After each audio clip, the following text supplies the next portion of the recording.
Hello दोस्तों, आप लोग का स्वागत है सक्सेस विजन 420 में। इससे पिछले वीडियो में हम लोग क्लास 6 का मैथ प्रश्नावली 2.1, 2.2 और 2.3 को सॉल्व किए थे। अगर आप लोग उस वीडियो को नहीं देखे हैं तो आप जाकर देख सकते हैं, डिस्क्रिप्शन बॉक्स में लिंक दिया हुआ है। तो आइए हम लोग इस वीडियो में प्रश्नावली 3.1 को सॉल्व करते हैं। तो देखिए, प्रश्नावली 3.1 में कुल क्वेश्चन 20 दिया हुआ है, जिसमें हम लोग इस वीडियो में 10 नंबर क्वेश्चन तक सॉल्व करेंगे। तो देखिए, प्रश्नावली 3.1 में पहला नंबर क्वेश्चन में लिखा हुआ है 15 के सभी गुणनखंड लिखे। तो 15 के सभी गुणनखंड लिखने का मतलब है कि 15 में कौन कौन सा संख्या है जिससे पूरा पूरा भाग लग जाता हो, यानी कि पूरा पूरा कट जाता हो, वह संख्या लिखना है। तो हम लिखेंगे इसके आंसर में, तो 15 के सभी गुणनखंड लिखेंगे। एक हो जाएगा, एक से पूरा पूरा कट जाएगा। दो से कटेगा, दो से नहीं कटेगा। तीन से कटेगा, फिर तीन से, तीन पच्चे 15, और पाँच से कटेगा। उसके बाद बीच में कोई संख्या से नहीं कटेगा, डायरेक्ट 15 से कटेगा। तो इसका 15 का सभी गुणनखंड क्या हो जाएगा? 1, 3, 5 और 15। उसके बाद दूसरा नंबर क्वेश्चन में लिखा हुआ है 64 के सभी गुणनखंड लिखे। तो सेम टू सेम लिखना है इसमें, 64 के सभी गुणनखंड। तो 64 जो है, एक से तो कटेगा, एक से पूरा पूरा कटेगा। दो से भी कटेगा। तीन से कटेगा, तीन से नहीं कटेगा, तीन से नहीं कटेगा। चार से कटेगा। उसके बाद देखिए, आठ से कटेगा, आठी आठी 64। उसके बाद 16 से कटेगा। उसके बाद 32 से कटेगा। उसके बाद कितना से कटेगा? डायरेक्ट 64 से कटेगा। तो इसका गुणनखंड में क्या लिख लेंगे? 1, 2, 4, 8, 16, 32 और 64। इसका आंसर हो जाएगा, इसका आंसर हो गया ये, और इसका आंसर हो जाएगा ये। तीसरा नंबर क्वेश्चन में लिखा हुआ है निम्न में से प्रत्येक के सभी गुणनखंड लिखें। तो तीसरा का पहला में लिखेंगे, 36। तो 36 के गुणनखंड में क्या सब आ जाएगा? तो 36 के गुणनखंड में एक आएगा, दो आएगा, तीन भी आ जाएगा, और चार से भी कट जाएगा, और छः से भी कटेगा, छः छः के 36 होता है। उसके बाद नौ से भी कटेगा, नौ चुक 36 होता है।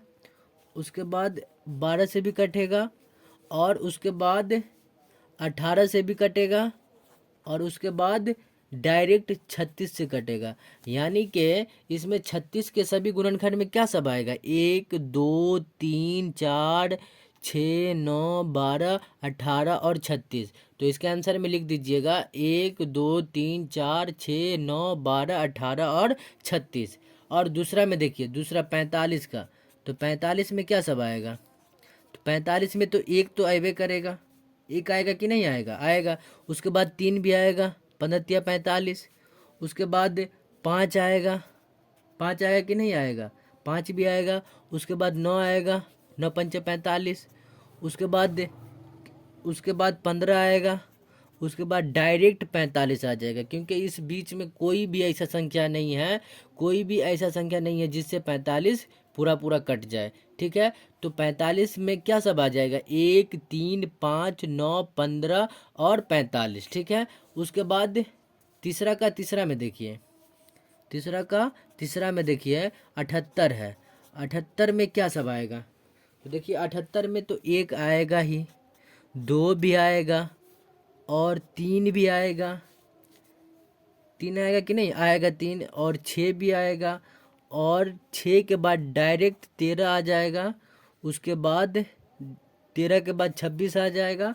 उसके बाद 39 आ जाएगा। उसके बाद 39 के बाद डायरेक्ट 78 आ जाएगा, क्योंकि 39 दूना 78 होता है। तो 78 में क्या सब आ गया? 1, 2, 3, 6, 13, 26, 39 और 78। इसके आंसर में क्या सब लिख दीजिएगा? एक, 1, 2, 3, 6, 13, 26, 39, 78। अब चौथा में देखिए, चौथा में 125 है। तो चौथा में 125 का गुणनखंड करेंगे तो एक तो आएगा। उसके बाद पाँच भी आ जाएगा, पाँच भी आ जाएगा। उसके बाद 25 आएगा डायरेक्ट, और उसके बाद 25 के बाद डायरेक्ट 125 आ जाएगा, क्योंकि 25 और 125 के बीच में कोई ऐसा संख्या नहीं है जिससे 125 पूरा पूरा कट जाए। तो इसके आंसर में 1, 5, 25 और 125। ठीक है। उसके बाद पाँचवा में देखिए 144 है। 144 का तो भतेरे गुणनखंड है। तो 144 का गुणनखंड में क्या सब आएगा?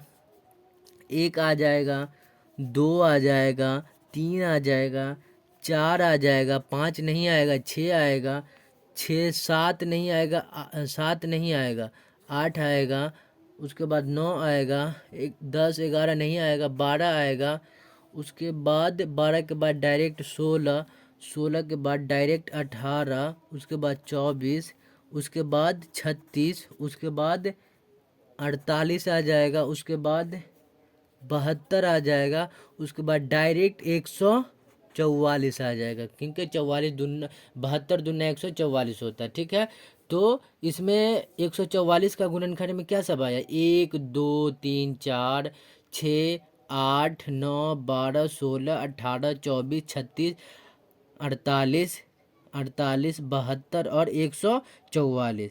तो इसका आंसर में लिख लीजिएगा 1 2 3 4 6 8 9 12 16 18 24 36 18 72 144। अब हम लोग चौथा नंबर क्वेश्चन सॉल्व करेंगे। तो चौथा नंबर क्वेश्चन में लिखा हुआ है 14 के गुणज लिखे। तो 14 के गुणज लिखना है। तो चौथा का आंसर में हम लिख लेंगे 14 के गुणज का मतलब समझे कि 14 का पहाड़ा लिखना है, यानी कि इसमें जो है 14 जो है कौन कौन से संख्या से कट जाता है। तो इसमें हम 14 के गुणज में लिख लेंगे, 14 के गुणज में लिखेंगे 14 रहेगा, उसके बाद 28 आ जाएगा, 14 दूना 28, 14 तिया 42, 14 चौका 56, 14 पंचे 70, 14 छक्के 84, 14 सत्ते 98, कितना हो जाएगा? 14 सत्ते 98, 14 अट्ठे 112, 14 नमा 126 और 14 दाई के 140। हमको ये नहीं बोल रहा है कि कितना लिखना है, तो हम 10 तक लिख लिए, यानी कि 14 का पहाड़ा 10 तक लिख लिए 140 तक। तो 14 के गुणज बोले ना, तो 14 का पहाड़ा आपको याद रखना है कि अगर गुणज बोले, कोई भी संख्या का गुणज बोले तो उसका पहाड़ा लिख दीजिएगा। जैसे 5 का गुणज बोलेगा तो 5 का पूरा पहाड़ा लिख दीजिएगा, जितना तक बोले। अगर बोलेगा कि 5 के 5 गुणज लिखे तो 5 के 5 गुणज में लिखिएगा 5, 5 एकन 5, 5 दूना 10, 5 तिया 15, 5 चौका 20, 5 25। वैसा ही हम 14 के गुणज में क्या सब लिख लिए? 14 28, यानी कि 14 दूना 28, 14 तिया 42, 14 चौका 56, 14 पंचे 70, 14 छक्के 84, 14 सत्ते 98, 14 अट्ठे 112, 14 नमा 126, 14 दाई के 140। और ये बढ़ते रहेगा, क्योंकि यहाँ पर हमको नहीं पूछ रहा है कि कितना तक लिखना, तो हम 140 तक लिख लिए। अब हम लोग पाँचवा नंबर क्वेश्चन में देखेंगे 18 के गुणज। तो सेम टू सेम क्या करना है? 18 का पहाड़ा लिख देना है। अगर आपको गुणज बोले ना, कोई भी संख्या का गुणज बोले, जैसे आपको 50 का गुणज बोले तो 50 का पहाड़ा लिख दीजिए पूरा। 50 का 50, 50 दूना 100, 50 तिया 150, 50 चौका 200, ऐसे करके लिख दीजिएगा। तो हम पाँचवा का आंसर में लिखेंगे सेम टू सेम 18 का। तो 18 का पहाड़ा हम लिख देंगे 18 का 18, 18 दूना 36, 18 तिया 54, 18 चौक 72, 18 पंचे 90, 18 छक्के 108, 18 सत्ते 126, सॉरी 18 18 छक्के 108, 18 सत्ते 126, 18 नमा कितना हो जाएगा? 18 सत्ते 126, 18 अट्ठे 144, 18 नमा 162 और 18 दाई के 180 हो जाएगा। डॉट डॉट दे दीजिए। ठीक है, तो 18 के गुणज में क्या सब आ जाएगा? 18 का पूरा पहाड़ा हम लिख दिए 10 तक, तो 18 के गुणज हो गया। अब हम लोग छठा नंबर क्वेश्चन सॉल्व करेंगे। तो देखिए छठे नंबर क्वेश्चन में लिखा हुआ है निम्न में से प्रत्येक के पहले 5 गुणज लिखे।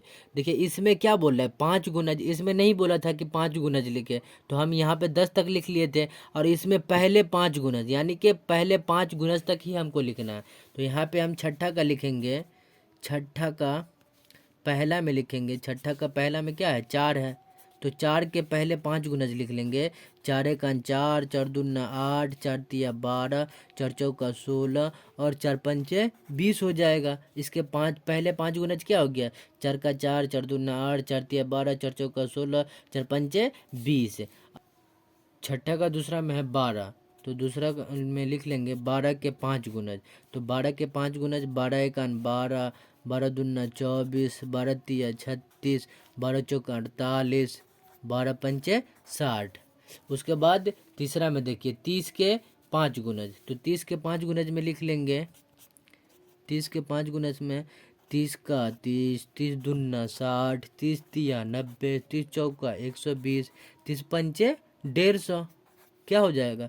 30 एका 30, 30 दूना 60, 30 तिया 90, 30 चौका 120, 30 पंचे 150। यानी कि 30 का 5 गुना में क्या आ जाएगा? 30, 60, 90, 120, 150। तो छठा का पहला, दूसरा और तीसरा हो गया। अब हम लोग चौथा नंबर क्वेश्चन देखेंगे। तो देखिए चौथा में क्या है? 24 है। तो 24 के 5 गुनज लिखना है। तो 24 से 24, 24 दूना कितना हो जाएगा? 48 हो जाएगा। तो 24 के 5 गुनज में क्या सब आएगा? 24 से 24, 24 दूना 48, 24 तिया 72, कितना हो जाएगा? 24 तिया 72, 24 चौक 96, 24 पंचे 120, कितना हो जाएगा? 24 पंचे 120। यानी कि 24 के 5 गुनज में 24, 48, 72, 96 और 120 आ जाएगा।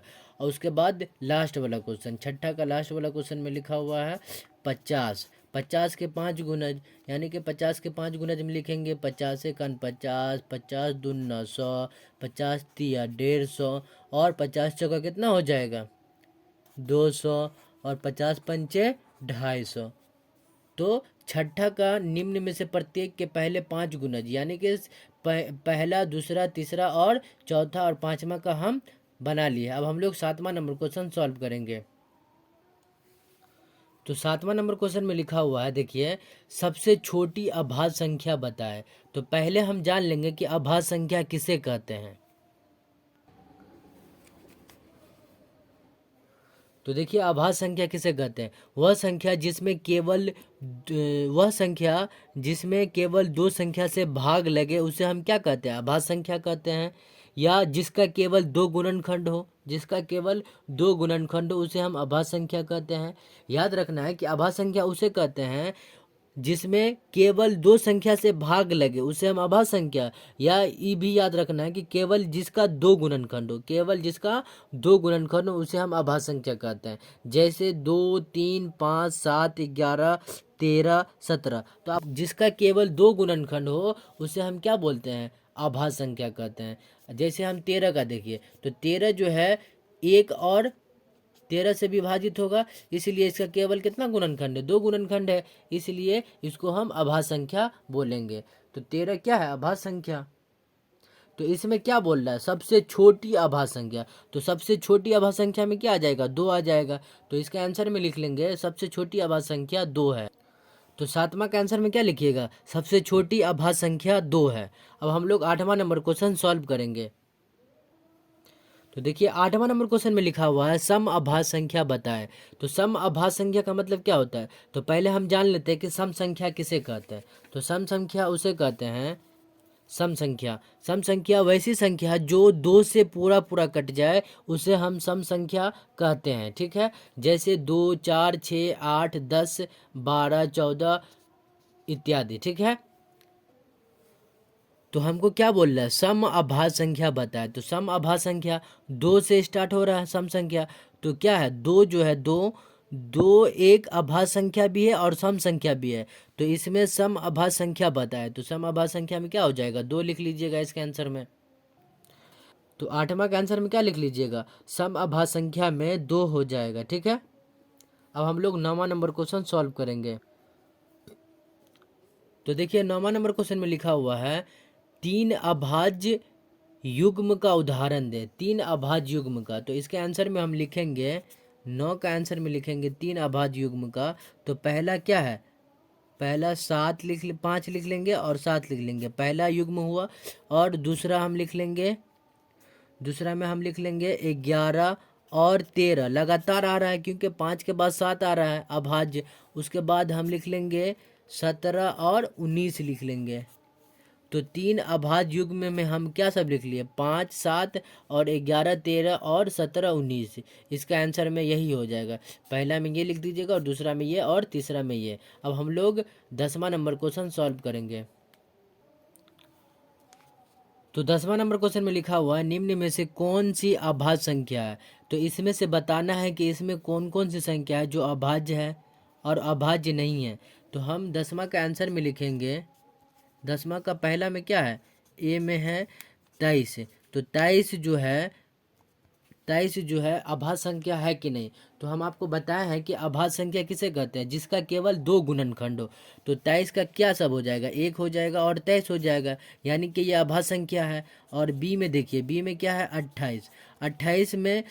28 में देखिए, 28 में क्या सब आ जाएगा, 2 आ जाएगा, 1 भी आ जाएगा, 1 2 4 आ जाएगा। तो इसमें ये नहीं होगा, क्योंकि ये 2 से अधिक हो गया। कि अभाज्य संख्या किसे कहते हैं, जिसका केवल 2 गुणनखंड हो।